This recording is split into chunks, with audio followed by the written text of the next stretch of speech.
Hello everyone, कैसे हैं आप सब। आज हम शुरू करने वाले हैं यूपी पीसीएस की एक टेस्ट सीरीज़ शुरू कर रहे हैं।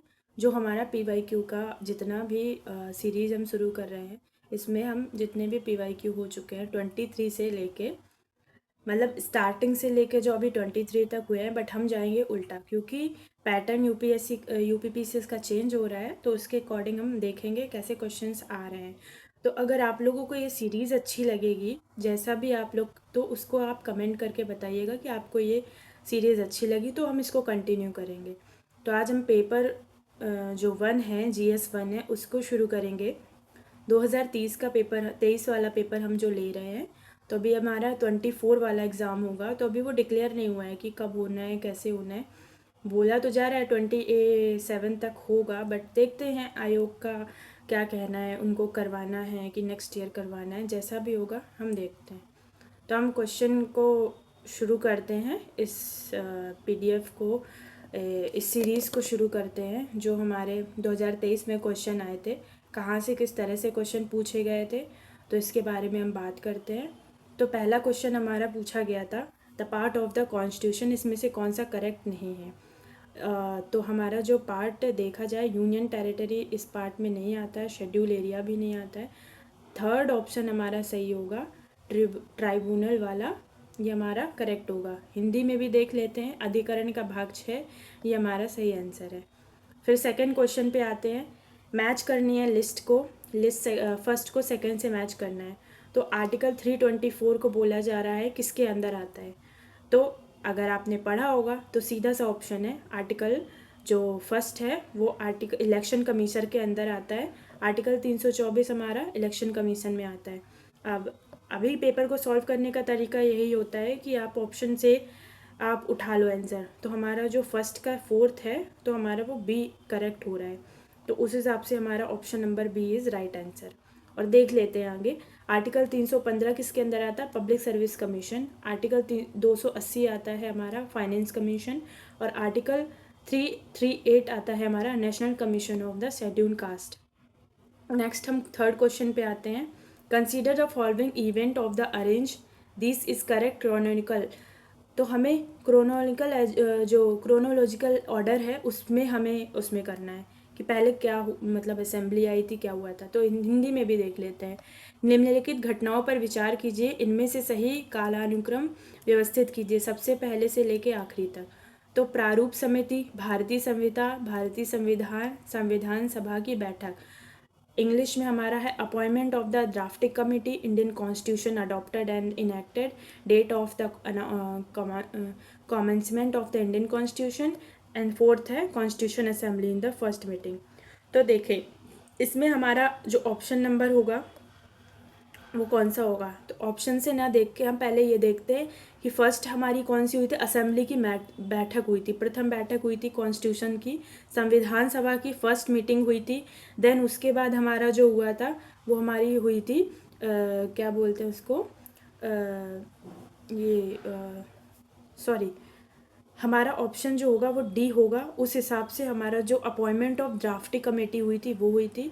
देन उसके बाद हमारा इंडियन कॉन्स्टिट्यूशन अडॉप्ट हुआ था। और फिर उसके बाद डेट मेंशन हुई थी इंडियन कॉन्स्टिट्यूशन की कि कब से कब तक ये शुरुआत होगी। तो हमारा ऑप्शन नंबर जो होगा वो डी होगा। ठीक है। फिर उसके बाद हम आते हैं क्वेश्चन नंबर 4 पे। क्वेश्चन नंबर 4 हमारा कहता है, इसमें से बताना है कौन सा क्वेश्चन, इस ये ए और आर एक दूसरे को डिस्क्राइब करते हैं कि नहीं करते हैं, अलग हैं एक दूसरे से। कारण और कथन को बताना है हिंदी में। The president can recommend that the parliament change the boundary any state after seeking views of the concern legislature of the state subject specified period. And are mention है, is not mandatory for the president except the proposal of the concern state legislature. Hindi में भी देखा जाए कि किसी राज्य की सीमा बदलने में सिफारिश जो करते हैं राष्ट्रपति, संसद को देते हैं, और इसके लिए राष्ट्रपति संबंधित राज्य के विधानमंडल द्वारा उस पर प्रस्ताव रखते हैं किसी खास अवधि के लिए। सेकंड है हमारा, राष्ट्रपति को उस राज्य विधानमंडल का प्रस्ताव मानना अनिवार्य है। तो देखिए, जब हमने उसमें पढ़ा था कि जब भी किसी देश की सीमा बदली जाती है या फिर इसकी सिफारिश करी जाती है तो हमारे प्रेसिडेंट से परमिशन ली जाती है, और उसका जो सॉल्यूशन है वो प्रेसिडेंट देते हैं। तो ऑप्शन नंबर ए सही होगा। सेकंड ऑप्शन भी सही होगा कि जो हमारे प्रेसिडेंट हैं वो इस प्रपोजल को एक्सेप्ट करते हैं या मना करते हैं, उन पे डिपेंड करता है। दोनों सही है, लेकिन ये जो सेकंड ऑप्शन है जो आर है वो ए को डिस्क्राइब नहीं कर रहा है, आर ए को डिस्क्राइब नहीं कर रहा है, तो इसलिए ऑप्शन नंबर बी हमारा होगा फोर्थ का बी आंसर। फिर फिफ्थ नंबर पे आते हैं sorry, with reference of the election of the vice president of India which declare void of the Supreme Court of India, the following statement are correct। इनमें से कौन सा कथन जो है वो सही है? तो इसमें कथन कौन सा सही है देखने के लिए हमें देखने हैं options. The act done by vice president before such declaration and the considered valid. The act done by the vice president on the day such declaration are not considered valid. उपराष्ट्रपति के रूप में इस प्रकार की घोषणा से पूर्व उसके द्वारा किए गए कार्यविधि मान्य होते हैं, और उपराष्ट्रपति के रूप में इस प्रकार की घोषणा होने के दिन उसके द्वारा कार्यविधि मान्य नहीं होती। ये ऑप्शन बिल्कुल गलत होगा, क्योंकि ऐसा नहीं होता है कि अगर उन्होंने घोषणा कर दी तो उसी दिन से वो कार्य मान्य होगा। ये ऑप्शन बिल्कुल गलत होगा। तो इनमें से जो ऑप्शन गलत होगा तो हम ऑप्शन से हटा देंगे, तो ऑप्शन नंबर हमारा एक आ जाएगा। ठीक है, जब भी क्वेश्चन को सॉल्व करना हो तो हम ऑप्शन से सेलेक्ट करते हैं। अगर ऑप्शन दूसरा गलत है तो तीसरा ऑप्शन गया, दूसरा ऑप्शन गया, और फोर्थ तो गया ही, तो ऑप्शन नंबर बचा हमारा एक। फिर उसके बाद हम आता है सिक्स क्वेश्चन पे। सिक्स क्वेश्चन वाला जो हमारा है उसमें क्वेश्चन दिया है, who among the following the first women speaker of Lok Sabha. हमारी फर्स्ट स्पीकर लोकसभा कौन थी, जिन्होंने पूर्वालोकन घटना चक्र की करी है। ये क्वेश्चन बार बार पूछा जाता है। मीरा कुमार इसका सही आंसर होगा, मीरा कुमार। पर प्रतिभा पाटिल आई थी बाद में, उर्मिला सिंह ये नहीं है, मीरा कुमार इसका आंसर होगा। याद कर लो, ये क्वेश्चन बार बार पूछा जाता है। फिर उसके बाद हमें पेयर देखने हैं कि शेड्यूल सब्जेक्ट्स देखने हैं जो मैच नहीं कर रहे हैं। विच one of the following pair schedule subject is not correctly match.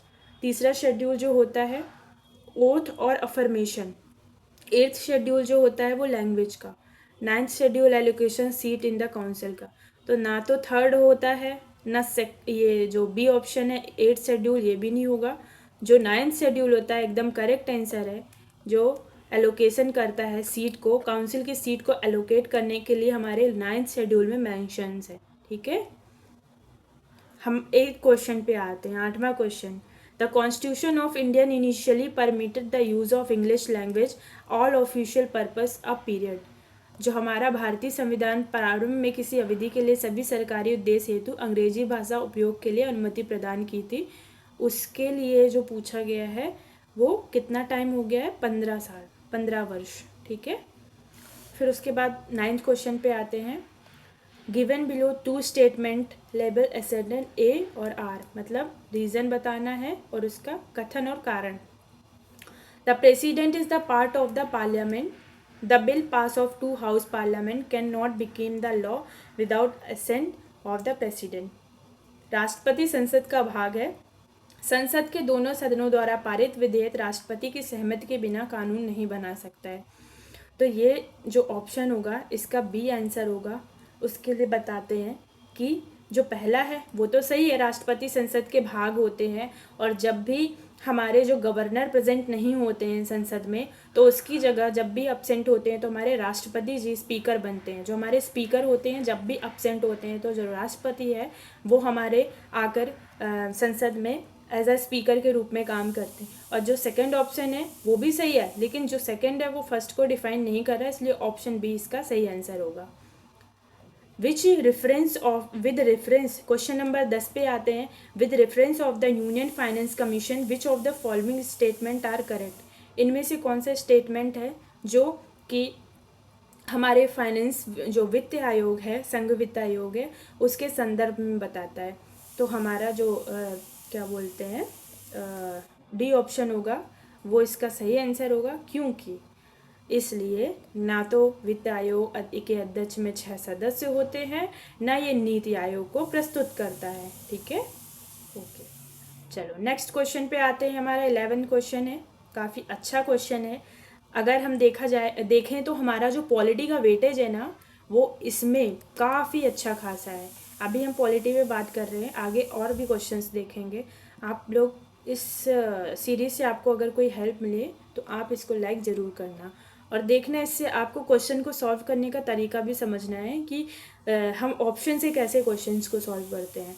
चलिए क्वेश्चन नंबर 11 पे आते हैं। Consider the following statement concerning the power of Supreme Court to issue certain right to stop violation of the fundamental right। नीचे उच्चतम न्यायालय को मौलिक अधिकारों के हनन रोकने के लिए रिट जारी करने की शक्ति के संबंध में कथन दिए गए हैं। ठीक है, हिंदी में भी और इंग्लिश में भी दोनों लोगों के लिए ये बहुत अच्छा है, जो हिंदी मीडियम वाले हैं उनके लिए और इंग्लिश वालों के लिए वो इम्पॉर्टेंट है। ठीक है, तो आपको दोनों भाषाओं में समझाने का मेरा मेन मकसद यही है कि आपको अच्छे से आसानी से इस पेपर का जो सॉल्यूशन है वो समझ में आए और पेपर के क्वेश्चन की जो अंडरस्टैंडिंग है, जैसे क्वेश्चन आए, क्वेश्चन करने का तरीका, वो आपको आसानी से समझ में आए। तो जो सुप्रीम कोर्ट है उसके पास पावर होती इशू तो रिट लाइक है, जो हेबिस कॉर्प्स हैं, मैंडेमस हैं, प्रोहिबिशन, कुटो वारंट है, which is the appropriation for the enforcement of the fundamental right. Parliament में law empower any other court exercise with the its jurisdictions power give the supreme court. ठीक है, इसमें हम देखेंगे कि जो पहला है जो सुप्रीम कोर्ट होता है उसके पास तो पावर है, पहला ऑप्शन सही होगा क्योंकि जिन्होंने ये पढ़ा है हिंदी में देखते हैं। बंदी प्रत्यक्षीकरण, परमादेश, प्रतिषेध अधिकार, उत्प्रेषण रिट, जो भी मूल अधिकारों पे लागू करने के लिए है वो रिट का उपयोग कर सकता है। और संसद को भी इसका अधिकार है, वह कानून बनाकर किसी अन्य न्यायालय को अपनी आधिकारिक स्थानीय सीमाओं के भीतर उच्चतम न्यायालय को दी गई इन शक्तियों का प्रयोग कर सकता है। ठीक है, तो ये ऑप्शन नंबर ए और बी दोनों सही होगा। फिर हम आते हैं नेक्स्ट क्वेश्चन 12 नंबर पे। The reference of attorney general of India which of the following statement are correct. इससे आसान क्वेश्चन कुछ होगा नहीं। भारत की माह न्याय विधि के संदर्भ में निम्नलिखित कथनों में से कौन सा कथन संदर्भ है। बेसिक क्वेश्चन आया है अटॉर्नी जनरल ऑफ इंडिया।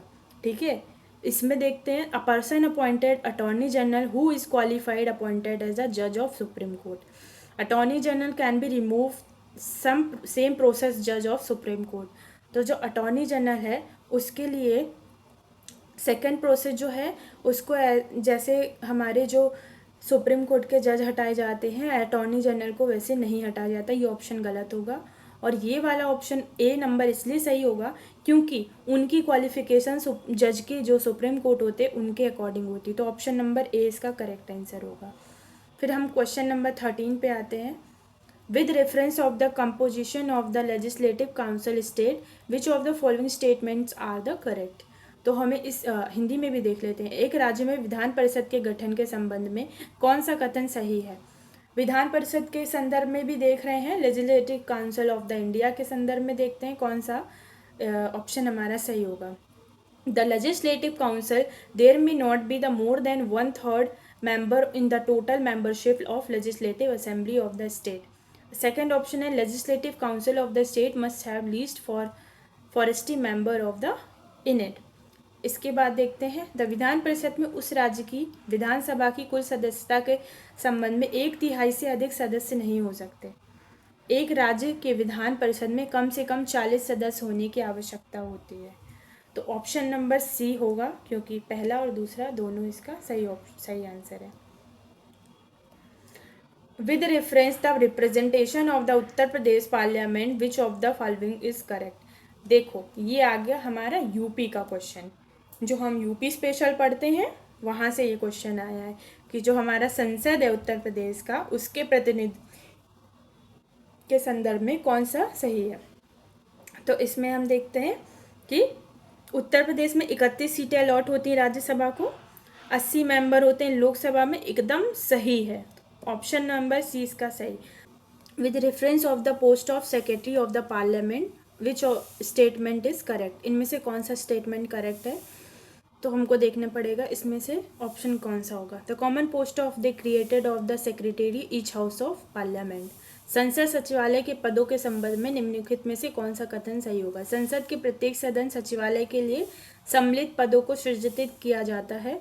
संसद के अपने किसी भी सदन के सचिवालय स्टाफ की सेवा शर्तों के विनियमित करने का अधिकार होता है। ऑप्शन नंबर 2, ऑप्शन नंबर पहला और दूसरे में से कौन सा होगा। दोनों सही होंगे, इसके दोनों करेक्ट होंगे। क्वेश्चन नंबर 16 पे आते हैं ग्राम सभा। ग्राम सभा के क्वेश्चंस में हम देखते हैं कौन सा सही नहीं है इनके कथन में। तो हिंदी में भी ग्राम सभा के में कौन सा सही नहीं है।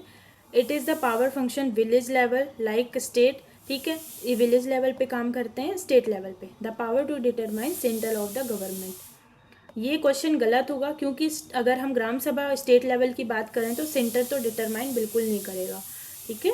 तो ऑप्शन नंबर 20 का जो होगा वो एकदम गलत आंसर होगा। बस हो गया हमारा आंसर, आ गया आंसर, ठीक है। 17 नंबर पे आते हैं, all election of the panchayat of the conducted by. इसका भी क्वेश्चन ऊपर से डिटरमाइन एकदम सिमिलर मैच करता है। जो पंचायत होते हैं हमारे एक डिस्ट्रिक्ट और स्टेट के अंदर आते हैं, तो इसका इलेक्शन जो है स्टेट इलेक्शन कमीशन करवाएगा। नेक्स्ट क्वेश्चन हमारा आता है 18 क्वेश्चन। इसमें पूछा जा रहा है with reference of the recommendation of the Ashok Mehta committee 1977 Panchayati Raj which of the following statement are correct. इनमें से कौन सा स्टेटमेंट हमारा जो है वो करेक्ट होगा। तो देखते हैं द 3 टायर जो कमिटीज़ होती हैं वो बहुत इंपॉर्टेंट होती हैं, उसको पढ़ना बिल्कुल छोड़ने की कोई ज़रूरत नहीं है। क्वेश्चंस एक दो ज़रूर आते हैं, पॉलिटी में बहुत इंपॉर्टेंट होता है। 25 से लेकर 30 क्वेश्चंस तो बहुत ही मस्ट इंपॉर्टेंट होते हैं। PYQ से क्वेश्चंस ज़रूर आते हैं, तो उनको आप नज़रअंदाज मत करिएगा।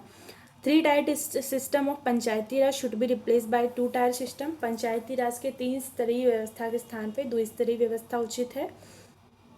A block should be first point of the decentralization under popular supervision below the state level। तो इसका आंसर जो होगा वो हमारा ऑप्शन नंबर ए होगा, only 1। The resignation letter of the जज ऑफ सुप्रीम कोर्ट एड्रेस। जब भी सुप्रीम कोर्ट एड्रेस करता है या फिर ओथ शपथ लेता है सुप्रीम कोर्ट के जज वो प्रेसिडेंट हमारे राष्ट्रपति, और जब राष्ट्रपति लेते हैं तो हमारे सुप्रीम कोर्ट के जज, ये दोनों एक दूसरे के लगभग सिमिलर होते हैं। तो जब भी सुप्रीम कोर्ट के जो जज होते हैं वो त्यागपत्र देते हैं तो किसको देते हैं, राष्ट्रपति को। बहुत ही साधारण सा सिंपल सा क्वेश्चन था, बिल्कुल आसान क्वेश्चन था। आर्टिकल नंबर 20 को देखते हैं, इसमें से कौन सा जो पार्ट है वो कॉन्स्टिट्यूशन ऑफ इंडिया आर्टिकल 20 का नहीं है। डबल जियोपैडी, एक्स पोस्ट फैकल्टू, हिंदी में देखते हैं स्वयं अपने विरुद्ध साक्षी, दोहरे दंड की धारा, कायत्री यातना के विरुद्ध। तो ऑप्शन नंबर सी हमारा करेक्ट आंसर होगा। क्वेश्चन नंबर 21 पे आते हैं, विच of the following provision is the part of both directive principle of state policy and the fundamental duty. इनमें से कौन सा प्रोविज़न जो है वो हमारा DPSP और फंडामेंटल राइट दोनों में सिमिलर है। तो इनमें से देखा जाए तो प्रोटेक्शन ऑफ इन्वायरमेंट इसका सही उत्तर होगा।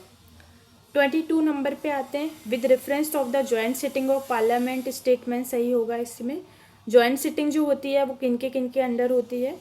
तो इसमें देखेंगे speaker article 109 joint sitting both house, बिल्कुल एकदम गलत होगा। ऑप्शन नंबर 2 इसका सही आंसर होगा। ऑप्शन नंबर गलत हो गया तो ये सारे ऑप्शन गलत हो जाएंगे, ठीक है। एलिमिनेट करना भी आना चाहिए, कैसे ऑप्शन को आप ऑप्शन से क्वेश्चन के आंसर को निकालते हैं। With reference of the inventor ancient India, Bharat प्राचीन भारत के काल के भारत के आक्रमणों के संबंध में कौन सा सही है। तो इसमें हमारा ए नंबर सही होगा, ग्रीक, शक और कुषाण आए थे। PYQ का क्वेश्चन है। बिलंद पानु भी बहुत अच्छा क्वेश्चन है PYQ का। बिलंद पानु किंग मिलंद और बुद्धिस्ट संत जो है कंसर्न संत थे नागसेना के।